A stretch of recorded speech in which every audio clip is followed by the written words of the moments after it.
The forest stretched endlessly in every direction, a maze of twisted branches and shadows that seemed to swallow the fading daylight. 7-year-old Emma sat on a fallen log, her small hands clutched together in her lap, dirt smudged across her tear-stained cheeks. The blue dress she wore, once her favorite, now hung torn and muddy from the long walk through the undergrowth. Her father had told her to wait right here, promising he would return with help after their car broke down on the remote mountain road. That was 3 hours ago, though Emma had no way of knowing the exact time. She only knew the sun had moved across the sky and now hid behind the thick canopy of leaves above her. Every sound made her jump. The snap of a twig became a monster in her imagination. The rustle of leaves transformed into something lurking just beyond her vision. She had called out for her father until her voice grew hoarse, the echo of Daddy bouncing back to her like a cruel joke. Birds had stopped singing as evening approached, replaced by the eerie silence that made her heart pound against her ribs. Emma thought about the stories her grandmother used to tell, about children who wandered into forests and never came home. She pushed those thoughts away, focusing instead on the promise her father had made. He would come back. He had to come back. But doubt crept into her mind like the cold that now seeped through her thin dress. She remembered the argument her parents had the night before, voices rising through the walls of their small apartment. Her mother had left that morning without saying goodbye, taking only a suitcase and her jewelry box. Her father had seemed different after that, his eyes distant and empty. When he suggested a drive to clear their heads, Emma had been excited, hoping for ice cream or a visit to the park. Instead, they had driven for hours into these mountains, along roads that became narrower and rougher, until the car made a terrible grinding noise and stopped completely. The temperature dropped as darkness began to settle over the forest. Emma wrapped her arms around herself, trying to create warmth where none existed. She had no jacket, no food, no water. Her stomach growled painfully, reminding her she had eaten nothing since breakfast. Fear transformed into something sharper, something that made her skin prickle with awareness. She was truly alone. The realization hit her with physical force, stealing her breath and making her vision blur with fresh tears. This was not an adventure or a game. Her father was not coming back. Whatever had broken in him the night her mother left had led him to this decision, to leave his daughter in a place where no one would find her. Emma stood on shaking legs, looking in all directions. The forest seemed identical everywhere she turned, an endless repetition of trees and undergrowth that offered no clue which way led to safety. She had no skills for survival, no knowledge of which berries were safe or how to find water. She was just a little girl who liked drawing pictures and playing with dolls, suddenly thrust into a nightmare from which there was no waking. The first stars began appearing through gaps in the leaves above, cold and distant and offering no comfort. She wanted her mother with an intensity that made her chest ache. She wanted her warm bed and her stuffed rabbit and the night light that kept the darkness at bay. Instead, she had only the cruel indifference of nature and the growing certainty that she might not survive the night. As the last light faded completely, Emma curled into a ball at the base of a large oak tree, closed her eyes, and prayed for a miracle she did not believe would come. Marcus Whitmore had not intended to be in these woods at all. The successful businessman had taken a wrong turn leaving a conference in the nearby resort town, his mind preoccupied with the acquisition deal that had consumed his attention for months. His luxury sedan handled the rough mountain roads poorly, and he was cursing his navigation system when his headlights caught something that made him slam on the brakes. A small shoe, bright pink with cartoon characters, lay in the middle of the road. Marcus sat frozen, hands gripping the steering wheel, as his rational mind tried to explain away what his instincts already knew. A child had been here, recently enough that the shoe had not yet been scattered by animals or weather. He grabbed his phone, seeing no signal, then reached for the high-powered flashlight he kept in the glove compartment. The night air hit him like a slap when he opened the door, cold and carrying the scent of pine and damp earth.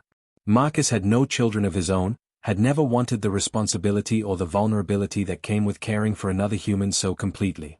His life was structured, controlled, profitable. He attended charity galas and wrote checks to causes his publicist recommended, but he kept himself carefully removed from the messy reality of human suffering. Standing in that deserted road, holding a child's shoe, all his careful distance evaporated. He followed intuition more than evidence, sweeping his flashlight beam across the trees lining the road. The forest at night was a living thing, full of sounds and movements that raised the hair on his neck. Marcus was not an outdoorsman. His exercise came from expensive gym memberships and personal trainers, not from hiking or camping. Yet something drove him forward, pushing through the underbrush despite the branches that tore at his custom suit and the rocks that threatened to twist his ankles. He called out, his voice sounding small and inadequate against the vast darkness surrounding him.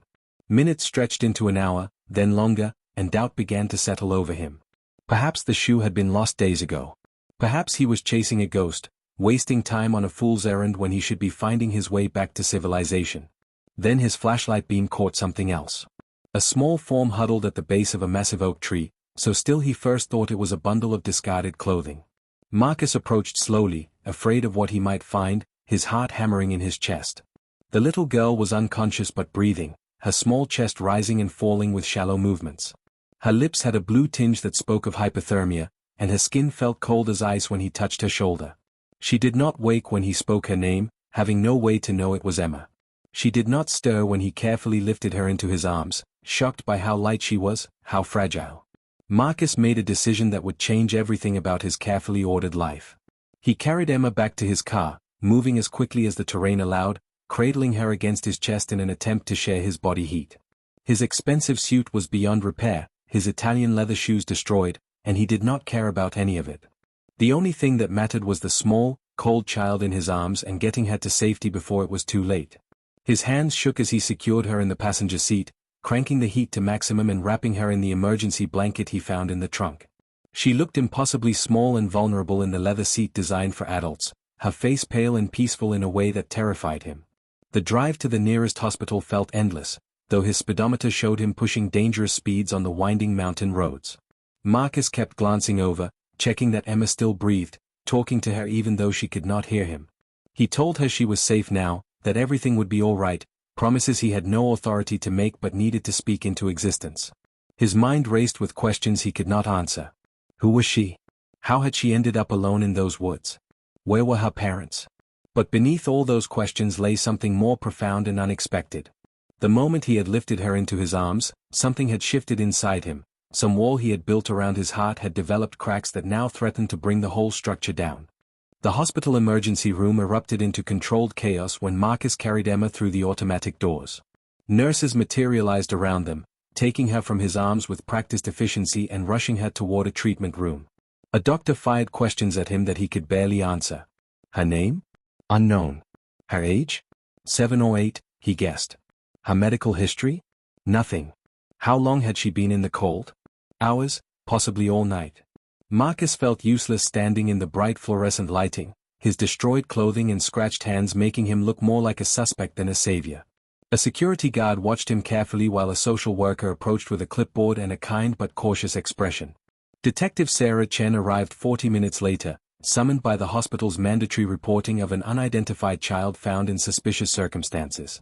She was a 15-year veteran of the police force, someone who had seen enough human cruelty to approach every case with healthy skepticism. Marcus found himself being led to a small consultation room where Chen recorded his statement with methodical precision. He recounted every detail, the wrong turn, the shoe in the road, the search through the forest, finding Emma unconscious and alone. Chen listened without interruption, her dark eyes studying his face for any sign of deception.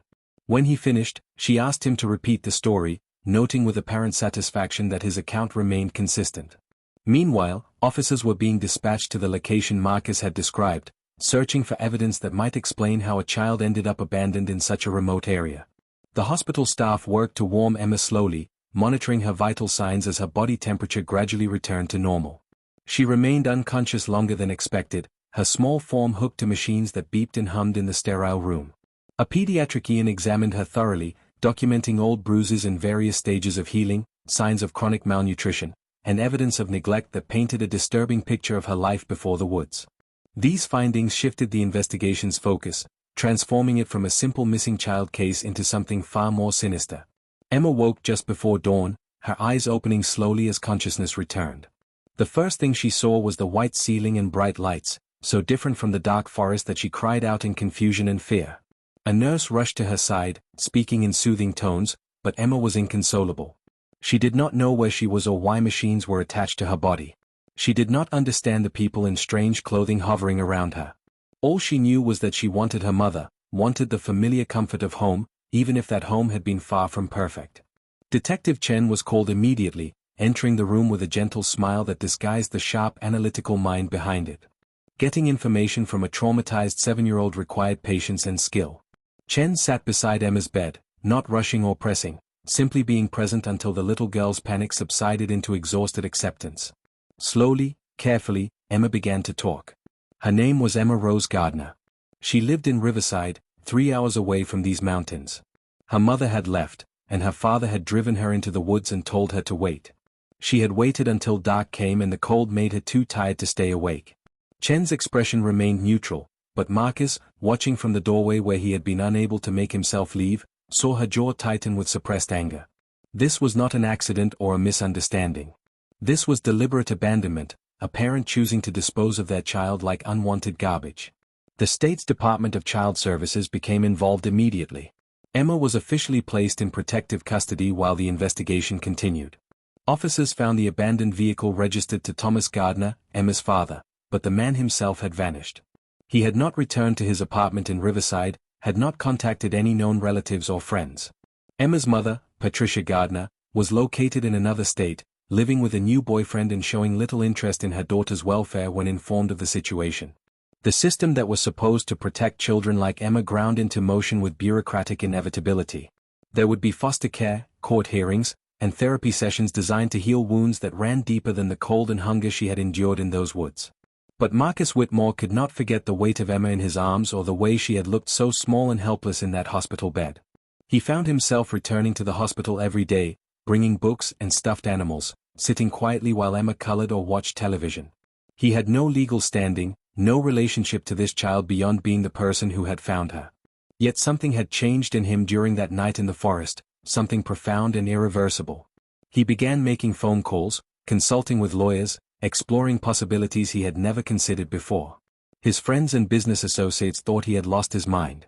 A 50-year-old bachelor with no parenting experience wanting to become involved in a complicated child welfare case? It was absurd, they said. It was impractical. It would ruin his carefully structured life. Marcus listened to their objections and realized he did not care about any of it. For the first time in his adult life, something mattered more than his business empire and his comfortable solitude. The foster care system was overwhelmed and understaffed, a reality that became painfully clear as Emma was moved from emergency placement to emergency placement. The first home lasted 3 days before the foster mother, caring for 6 other children in a cramped house, admitted she could not handle another traumatized child. The second placement ended when Emma woke screaming from nightmares every night, disturbing the foster family's biological children. By the third placement, Emma had stopped talking entirely, retreating into a silence that worried the social workers assigned to her case. She ate mechanically when food was placed before her, slept fitfully when exhaustion overcame her, and spent her waking hours staring at nothing with eyes that seemed far older than her 7 years. Marcus watched this deterioration with growing frustration and helplessness. His visits became the only time Emma showed any spark of life, the only moments when she would make eye contact or respond to questions with small nods or shakes of her head. He read to her from children's books, told her stories about his own childhood growing up in a small town, and brought her art supplies that gradually coaxed her into drawing pictures. Her drawings were disturbing things, dark scribbles of forests and faceless figures, but at least they represented expression, some outlet for the emotions trapped inside her. The social worker assigned to Emma's case, a tired woman named Jennifer Martinez who had seen too many children fall through the system's cracks, began to notice the bond forming between the businessman and the traumatized little girl. The conversation happened in Jennifer's cluttered office, surrounded by filing cabinets overflowing with cases representing shattered childhoods and broken families. Marcus had come to discuss Emma's placement, frustrated by another move to another temporary home. Jennifer studied him across her desk, weighing risks and possibilities that existed outside the normal parameters of her job. She asked him questions that had nothing to do with his financial status or his impressive resume. Did he understand what trauma did to children? Was he prepared for behavioral issues, nightmares, and potential attachment disorders? Could he commit not just to providing a home but to the hard work of helping a damaged child heal? Marcus answered honestly, admitting his fears and his lack of experience while also expressing a certainty he felt deep in his bones. He could not explain why Emma mattered so much, why finding her had felt like finding something he had not known was missing from his own life. He only knew that walking away was not an option he could live with. The legal process was complex and lengthy, full of home studies and background checks, psychological evaluations, and training sessions. Marcus transformed his penthouse apartment into something suitable for a child, hiring designers to create a bedroom that was warm and welcoming without being overwhelming. He read books on childhood trauma and attachment theory, attended support groups for foster parents, and began therapy himself to address whatever had kept him isolated for so many years. His business partners grew concerned as he delegated more responsibilities and spent less time focused on quarterly reports and profit margins. His social circle shrank to those few friends who understood or at least accepted his new priorities. The transformation was remarkable to those who had known Marcus as the driven, somewhat cold businessman who had built his fortune through ruthless focus and emotional detachment. Emma's father was eventually located in another state, arrested and charged with child abandonment and endangerment. The trial was brief, his guilt undeniable given Emma's testimony and the evidence.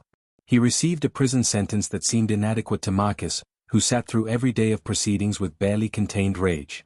Her mother signed away her parental rights without resistance, more relieved than remorseful to be free of responsibility. The legal pathway to adoption opened, though the social workers cautioned Marcus about moving too quickly. Emma needed stability, yes, but she also needed time to heal before being asked to form new family bonds. The process could not be rushed, no matter how much he wanted to give her permanent security. The day Emma moved into his apartment permanently as a foster placement was terrifying for both of them. She arrived with everything she owned in a single backpack, standing in the marble entryway and looking impossibly small amid the luxury that defined Marcus's life. He had prepared carefully, stocking the kitchen with foods Jennifer suggested, filling the bookshelf with age-appropriate reading material, ensuring her room contained night lights and comfort items recommended by the trauma specialist. Yet none of that preparation made the moment less awkward or frightening. They were strangers thrown together by circumstance, two people damaged in different ways, being asked to become something neither of them fully understood. That first night, Marcus sat outside Emma's bedroom door until 3 a.m, listening to her cry into her pillow and wondering if he had made a terrible mistake. He had no idea how to comfort a grieving child, no instinct for the right words or gestures that might ease her pain. His own childhood had been emotionally barren, his parents distant and demanding, valuing achievement over affection.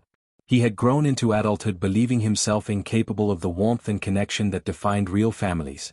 Yet sitting in that hallway, listening to Emma's muffled sobs, Marcus made a promise to himself and to her. He would learn. He would fail and try again and keep trying until he figured out how to be what she needed. He would dismantle every wall he had built around his heart if that was what it took to give this child a chance at the life she deserved. 6 months passed with agonizing slowness and startling speed, time marked by small victories and setbacks that defined their new life together. Emma's nightmares gradually became less frequent, though they never disappeared entirely. Some nights Marcus still woke to her screams and rushed to her room, holding her while she sobbed about dark forests and disappearing fathers. He learned to recognize the triggers: certain television shows, raised voices, the sound of car doors closing. They developed routines that created structure and safety: breakfast at the same time each morning, bedtime stories that stretched longer than necessary, weekly sessions with Dr. Patterson, the child psychologist who specialized in trauma recovery. School was challenging at first. Emma was behind academically, having missed significant instruction during the chaos of her mother leaving and the abandonment that followed. Marcus hired tutors and worked with her teachers to develop an individualized education plan that addressed both her learning gaps and her emotional needs. He attended every parent-teacher conference, every school assembly, every art show where her work was displayed. His business associates grew accustomed to meetings being rescheduled around Emma's needs, to phone calls interrupted by homework questions, to his new insistence on work-life balance that would have been unthinkable before. The adoption finalization hearing took place on a Tuesday morning in early spring, almost a year after Marcus had found Emma in those dark woods. The courtroom was small and informal, designed to be less intimidating for the children whose futures were being decided. Judge Catherine Morrison reviewed the case file, asking Emma gentle questions about whether she understood what adoption meant, whether this was what she wanted. Emma answered in a voice that was stronger than it had been months ago, saying yes, she wanted Marcus to be her father, wanted his last name to replace the one that reminded her of abandonment. The judge smiled and signed the papers that legally transformed them into a family. The celebration afterward was subdued, just the two of them and Jennifer Martinez, who had championed their case from the beginning. They went to Emma's favorite restaurant, a family-friendly place with pasta and breadsticks that was far removed from the expensive establishments Marcus used to frequent. Emma wore a new dress picked out specifically for the occasion, purple with butterflies, and her smile was genuine in a way it had not been when they first met. Marcus found himself overwhelmed with emotion he had spent a lifetime suppressing, excusing himself to the restroom where he stood gripping the sink and trying to process the weight of responsibility and love that now defined his existence.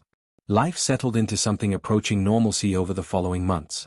Emma made friends at school, joined an art club, and discovered a talent for painting that led to therapy through creative expression. Marcus learned to braid hair through YouTube videos, mastered the art of packing school lunches, and became an expert on the various animated movies Emma loved. They established traditions: Saturday morning pancakes, Sunday afternoon park visits, bedtime talks where Emma could ask any question without judgment. The penthouse that had once showcased Marcus's wealth became a real home, cluttered with Emma's artwork and school projects, filled with the sounds of laughter and occasional arguments over homework and bedtimes. The scars remained, for both of them. Emma still struggled with abandonment fears, panicking when Marcus was late picking her up or when phone calls lasted too long. Marcus battled his own demons, the voice that whispered he was not enough, that he did not know how to be a real father, that he would inevitably fail this child who had already been failed so catastrophically.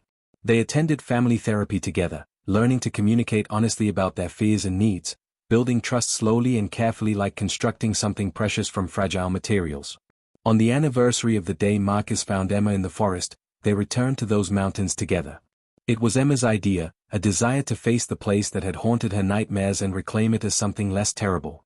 They hiked during daylight, Marcus holding her hand as they walked trails that looked entirely different under the sun. Emma was quiet during most of the hike, processing emotions too complex for her 9 years. When they reached a clearing that overlooked the valley below, she finally spoke, her voice small but determined. She thanked him for not giving up, for searching until he found her, for choosing her when he could have simply called the police and walked away. Marcus knelt beside her, meeting her eyes with his own, and told her the truth. She had saved him as much as he had saved her. Finding her had cracked open something in his heart he had thought was permanently closed. She had taught him what mattered in life, shown him that love and connection were worth the vulnerability and risk they required. Years passed, and Emma grew from a traumatized 7-year-old into a confident teenager with plans and dreams extending far beyond mere survival. She wanted to study psychology, to help other children who had experienced trauma and abandonment. She spoke at foster care awareness events, sharing her story with a poise that made Marcus's heart swell with pride. The darkness of those hours alone in the forest never fully left her, but it no longer defined her. She had transformed her pain into purpose, her survival into strength that inspired others facing similar struggles. Marcus's business empire still existed, still generated wealth that now funded scholarships for foster children and supported programs for at-risk families. But his identity had shifted fundamentally. He was no longer primarily a businessman or a bachelor or any of the labels that had once seemed so important. He was Emma's father, a role that had reshaped every aspect of his life and made everything that came before seem hollow and incomplete. Looking back, he could not imagine the person he had been before that wrong turn on a mountain road, could not fathom the emptiness he had mistaken for contentment. On Emma's 16th birthday, Marcus gave her a gift he had commissioned from a local artist. It was a painting showing a dark forest gradually transitioning into bright daylight, with a small figure walking from shadow into sun. Emma cried when she saw it, understanding immediately what it represented. They had both been lost in their own ways, both stumbling through darkness without knowing light existed. Finding each other had been accidental and miraculous, a convergence of wrong turns and right choices that proved sometimes being lost was necessary to finding your way home. The little girl abandoned in the woods had found not just rescue but a father who loved her unconditionally. The wealthy man who had everything discovered that what he truly needed had been missing all along. Together they built something neither could have created alone, a family forged not by blood but by choice, strengthened by adversity, and sustained by the kind of love that transforms ordinary moments into something extraordinary.